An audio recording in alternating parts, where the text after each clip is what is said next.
Sa California sa Amerika, naglagablab ang ilang bahagi ng highway matapos magliyab ang isang truck ng gasolina. Isinara ang bahaging ito ng kalsada dahil mabilis kumalat ang apoy mula sa truck hanggang sa gilid ng highway. Ganyan kalawak ang sunog na idinulot ng tanker na may kargang mahigit 34,000 litro ng gasolina. Sa paunang ulat, sinalpok pala ng isang kotse ang truck. Kaya ito tumaob at nagliyab. Mahigit 100 bumbero na ang nagtutulong-tulong para maapula ang apoy. Wala namang iniulat na nasaktan sa naturang insidente. Sa Pangasinan naman, isang napakalaking butanding ang sinikap ibalik sa dagat matapos itong mapadpad sa Pampang sa bayan ng Lingayen.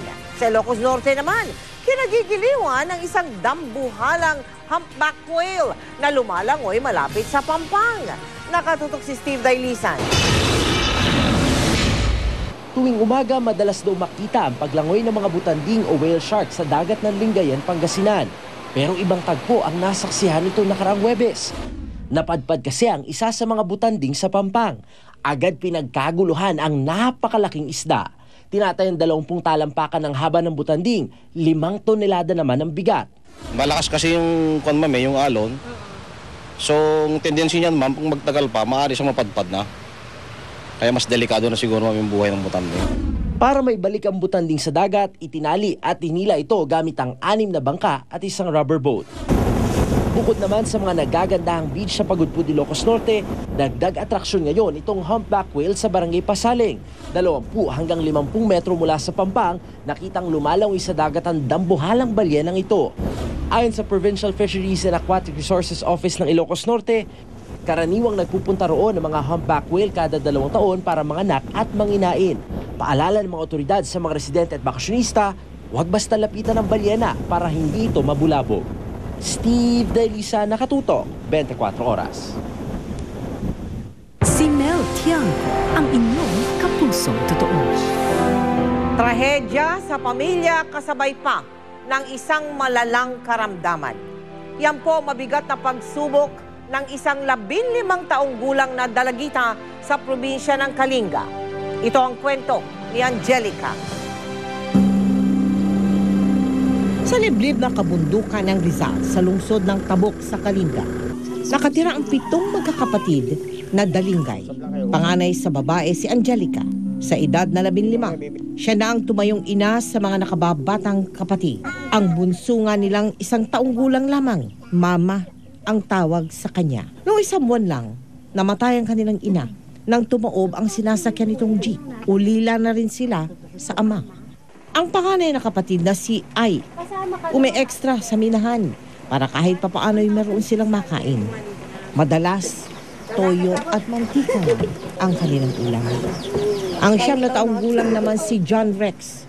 Bagamat madalas hinihika, ang siyang katuwang ni Angelica sa pag-aasikaso sa mga kapatid. Hindi pa man nakakapagbabang luksa ang magkakapatid. May isa na namang pagsubok. Nung una po, may matigas po sa tiyan ko, tapos may tumubong bukol dun sa leeg ko. Sumasakit po yung tiyan ko. Oo, ano pa? Tapos madali po akong mapagod. Ano pa? Tapos kapag lumilingon ako, masakit. Sa tulong ng isang doktor na idulog sa GMA Kapuso Foundation ang kalagayan ni Angelica. Malnourished, tapos matamlay na matamlay, depressed, tapos maraming bukol sa katawan. Unfortunately, lumabas na parang lymphoma. Ang lymphoma isang uri ng cancer na ang involvement yung mga lymph nodes, so yung mga kulanin. Mabigat man ang kanyang dinaramdam, inuuna pa rin ni Angelica ang kapakanan ng kanyang mga kapatid. Sana na mapagaling ako para magbabantay pa rin po sa mga kapatid ko. Kasi po baka hanapin nila ako. Kasi hindi naman sila nakakatulog kapag di ko sila katabi. Ma, kung saan ka man, sana matahimik ka na po. Kunin mo na po yung sakit namin ni ate. Nananawagan po ako sa inyong lahat. Kung sino pong magandang puso, tulungan niyo naman po kami. Gusto ko na pong mapagaling yung ate ko. Ayon po kay Dr. John Akia na unang sumuri kay Angelica, kakailanganin po ng laboratory examinations para matukoy ang tunay na karamdaman at ang kakailanganing gamutan para kay Angelica. Para po sa inyong tulong, magsadya po lamang sa aming tanggapan o magdeposito ng donation sa aming mga bank account o sa lahat ng sangay ng Cebuana Luwalier. Maaari mag-log on sa www.kapusofoundation.com. Samantala, ang GMA Kapuso Foundation sa pakikipagtulungan ng Philippine College of Surgeons, Metro Manila Chapter at ng Veterans Memorial Medical Center ay nag-aanyaya sa mga batang lalaking may edad 9 na taon pataas para sa ating taunang Operation Tuli.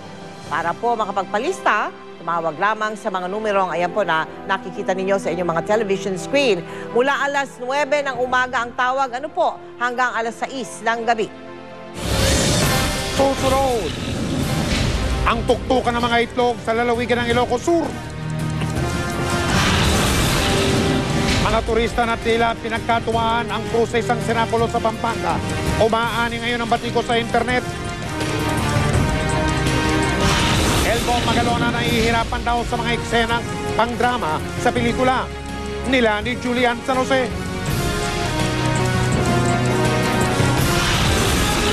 At ang grupong The Cranberries nagbalik sa Pilipinas para sa kanilang concert.